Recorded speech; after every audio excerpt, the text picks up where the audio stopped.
Hi, this is Dr. Ann-Louise Lockhart from A New Day Pediatric Psychology. So what do you do when you have self-doubt and you don't know what to do with it? What do you do when you have those negative feelings that creep up, that tell you you're not good enough, that you're never going to accomplish anything, that you're a failure, that you're ugly, that nobody likes you?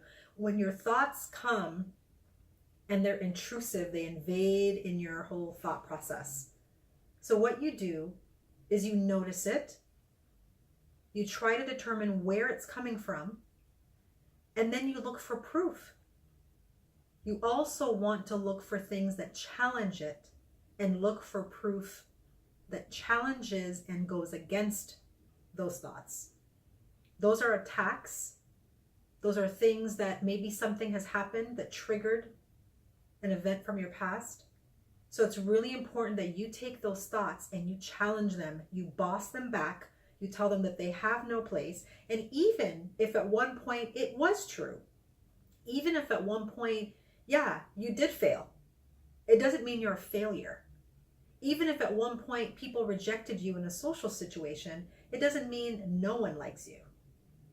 Just because you didn't finish something and you didn't follow through, it doesn't mean that you never get anything accomplished. It means you didn't at that one point.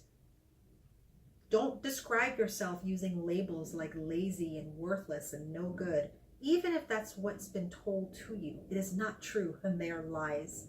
So it's really important, in order to change those thoughts that you have, those automatic thoughts, those core beliefs, it's really important to notice them, figure out where they're coming from, look for evidence that challenges them, and look for evidence that goes against them.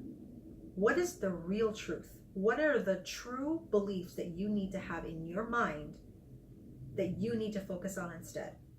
Those labels, those negative core beliefs do not help you. They don't help you.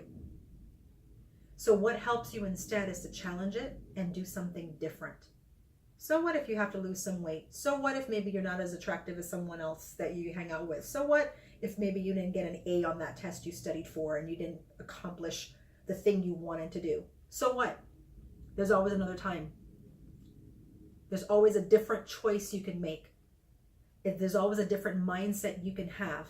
But it's really important to make sure that you know that regardless of what you do differently, losing the weight, putting on makeup, studying harder, getting to be the top of your class or the best person in your workplace, even if all of those were to be accomplished or not, what really makes a difference is your mindset and your thought process. Because you can accomplish everything that you expected. You can lose all that weight, be the top of your class, be like the best person ever, and still doubt yourself. So it all goes back to how you think. So challenge that, notice that, focus on that, and choose and decide to live better.